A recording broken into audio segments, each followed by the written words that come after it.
민주주의를 하고 있다고 하는데 한 그 헌법학자 얘기 들어보면 대한민국은 민주주의를 하고 있다는 착각 속에 빠져 있다.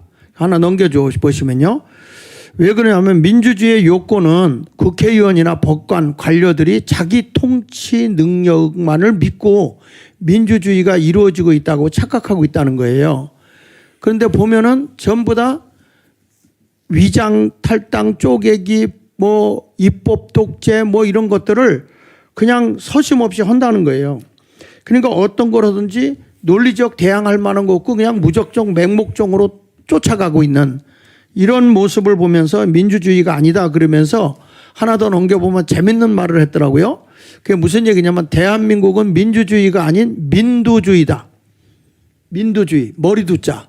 그러니까 머리수로만 정책을 결정하는 민두주의다. 이렇게 얘기를 하더라고요. 그런데 저는 그 우리 헌법 1조, 대한민국 헌법 1조 1항에 대한민국에 보면 대한민국은 민주공화국이라고 그랬잖아요. 네. 공화국. 네. 그 공화국이라는 것이 이 공화라는 단어가 뭔가 하고 봤더니 이게 함께 공짜 화합할 화자더라고요.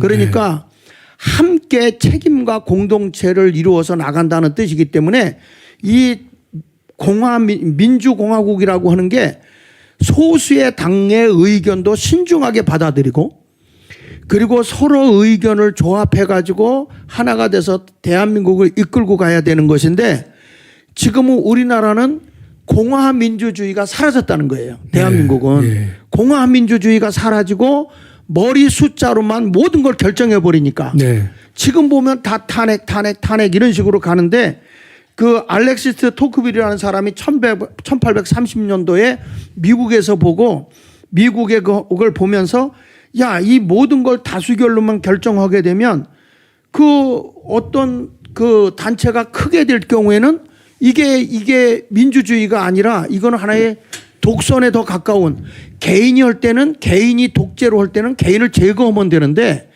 단체가 독선으로 갈 때는 이거는 심각한 문제가 된다. 무법천지의 세상이 된다. 그런 말을 했는데 지금 대한민국이 그런 꼴이거든요. 그럼요. 예. 네? 어떻게 생각해서 지금 우리 강은식 목사님이 보실 때 지금 대한민국은 무법천지가 이미 시작됐습니다. 이미 시작됐기 때문에 지금 이번에 검찰에서도 기소한 것을 법원 판사는 거절했잖아요. 그러면 지금 법에 의해서 지금 윤석열 대통령은 나와야죠. 근데 이번에 검찰에서 고검장들을 불러 모아놓고 회의를 한다 그러더라고요. 그리고 마지막에 가서는 이제 다시 6개월 동안 다시 머물러야 하는 이런 안타까운 현실에 지금 무법천지가 되어져 있는 이들, 이제 국민들은 질서를 지켜가겠다고 하는 의식들이 지금 남아 있거든요. 그러니까 법에서도 저는 국민 저항권을 만들어 놓고 국민들의 저항은 불의를 타협할 수 없고 정의에 불타는 마음을 가지고 국민들이 한데 뭉쳐서 잘못 뛰어져 가는 대한민국의 사법과 입법, 지금 그리고 두 다리 두 팔 다 잘라놓은 행정부가 바로 서야만 되는데 이때 우리 국민들이 이제 의식을 가지고 다시 한번 일어나는 방법밖에 없겠다. 어떤 방법이 없을 것 같아요. 그래서 하나 더 넘겨주시면 민주주의가 사라졌을 때 필요한 것이 뭐냐 바로 저항권이라는 거예요. 근데 여기 보면 대한민국의 이포민주주의고 여기서 이포는 제한을 의미한다. 그러니까 이게 모든 것을 할 때 필요할 때 서로 이 헌법과 법률의 규칙에 따라서 이게 지켜나가야 되는데 지금 헌법을 헌재에서부터 무시하고 있잖아요. 네, 예. 그 헌재에서부터 무시하고 있고 지금 사법 절차의 모든 규칙이 지금 깡그리 검찰에서 다 무시되고 있어요. 공수처고 뭐고. 그렇죠? 그러면 이거 저기에 가서 뭐 법을 지키는 것 같지만 그렇게 표현했더라고요. 간신배들 있다고, 법적 간신배들. 그래서 우리 국민이 할 수 있는 게 뭐냐?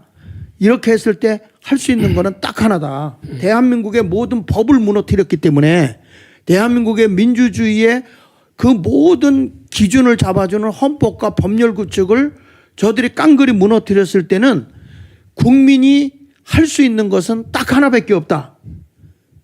그게 저항권이라고 그러는. 저항밖에 없는 것이죠. 네. 여기서 하나 좀 더 보완해 드리면요. 네. 이제 우리 목사님들도 좀 알아두시면 좋은 게 민주가 의미가 있지만 민주가 남용되면은 그 다수결의 원리가 남용되잖아요. 그렇죠. 입법 독조되지 않습니까? 맞아요. 그러면 민주가 남용됐을 때는 뭐로 통제하느냐?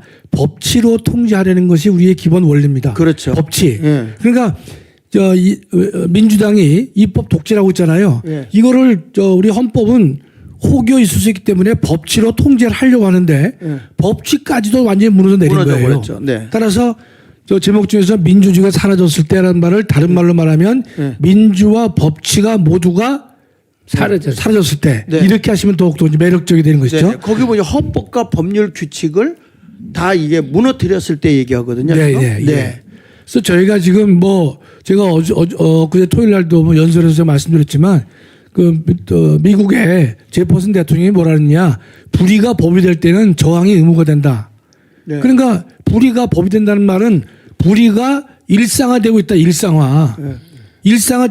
불의가 일상화되고 있고 불의가 당연한 것이냐 하는 세상이 됐을 때는 저항은 의무가 된다.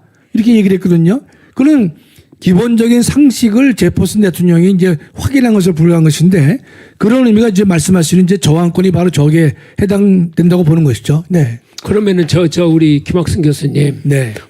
저 지금 보면 누가 봐도 지금 이 헌법재판관들이 한쪽으로 기울어져 있잖아요. 아, 그럼요. 누가 봐도. 그럼요. 그리고 그 우리법 연구에 소속이 된 사람들이 네네. 추측이 돼가지고 네네. 이게 누가 봐도 저 사람들은 저렇게 판결을 내리겠구나 딱 보이는데 꼭 그렇게 판결을 내리잖아요. 네네. 이 사람들이. 그런데 이런 헌법재판관들이 이런 판결을 내릴 때에 그러면은 이 헌법재판관들에 대해서 우리가 거부할 수 있는 것은 저항권밖에 없는 거죠. 그러니까 이제 저항권이 등장하는 것은 네. 우리가 기존에 만들어진 법에 네. 호소를 한다 하더라도 네. 해결될 기미가 안 보이는 거예요. 잘못된 것이. 국가 권력이 망가졌기 때문에 해결될 기미가 없을 때 그 국민들은 어디에 의지하느냐. 우리 믿는 사람들은 기도하겠지만 기도 이외에 우리가 이 대한민국 법질서 내에서는 다른 수단이 없잖아요. 그럴 때 할 수 있는 것이 저항이다 이 뜻이죠. 네. 그 넘겨서 보면 그 세 가지 저항권의 행사 요건 세 가지가 있더라고요.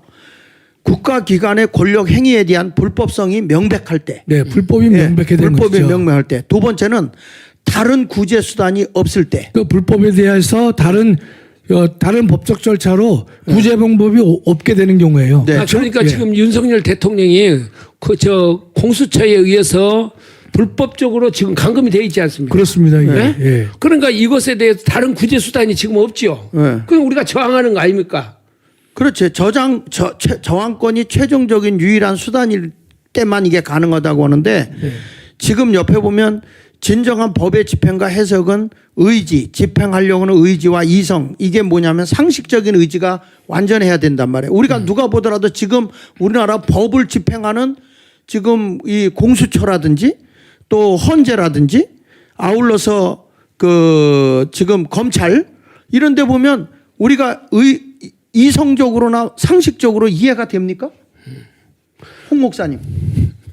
이해가 되세요? 상식적으로? 뭐 상식적으로 이해가 안 되니까 지금 요원의 불길처럼 전국이 지금 뜨겁게 달아오르고 있지 않습니까? 국민들이 누가 뭐 특별하게 오라 해가 온 것도 아니고 이 여러 가지 뉴스를 보고 현상을 돌아가는 걸 볼 때 이거는 완전히 국가가 아니다. 국가가 무너졌다. 불의와 불법을 보고도 그 국민이 저항하지 그 나라는 희망이 없는 거예요. 그거는. 네. 그렇지 않습니까? 국가가 엄청난 그런 불법이 난무하고 국가 자체가 이렇게 법률적으로 그대로 제대로 다스리지 않고 헌법이 무너지고 유린됐다고 국민들이 볼 때는 이건 아니다. 이게 무슨 대체로 보면 집권 세력 다시 말하면 제1당인 대통령 권력을 가진 사람들이 주로 불의하고 불법할 때 주로 저항해가 그 정권을 뒤엎는 게 일반적인 우리나라를 거꾸로 입법부 해가지고 지금 국민들이 저항하고 있는 거지. 맞습니다. 예, 예. 입법부. 예. 입법 독재에 대해서 국민들이 저항을 하고 입법 독재에 따라 가지고 전 그 행정이나 사법이나 전부 다 거기에 비를 맞추고 줄을 맞춰 가지고 지금 어떤 목적을 가지고 그 일사불란하게 가고 있으니까 이건 아니다 해서 국민들이 들고 일어나는 겁니다. 이번에 헌법재판소에서 이진숙 방통위원장을 탄핵 소추 올라온 게 지난 8월 달에 올랐는데 아니 이틀만 근무하고 이렇게 탄핵되는데 뭘 그렇게 오랫동안 심사할 거 있습니까? 맞습니다. 예, 예. 일주일만 하면 될 일 갖다가 예, 예, 예. 5달 동안 장롱속 연한 하다가 인제 가지고 또 판결했는데 8대0을 해야 그게 상식인데 이걸 갖다 또 4대4로 갈라졌다 이 말입니다. 네. 그러니까 저런 헌법재판소를 누가 국민들이 신뢰하고 믿고 따라갈 수 있겠느냐 이 말이죠. 지금. 그래서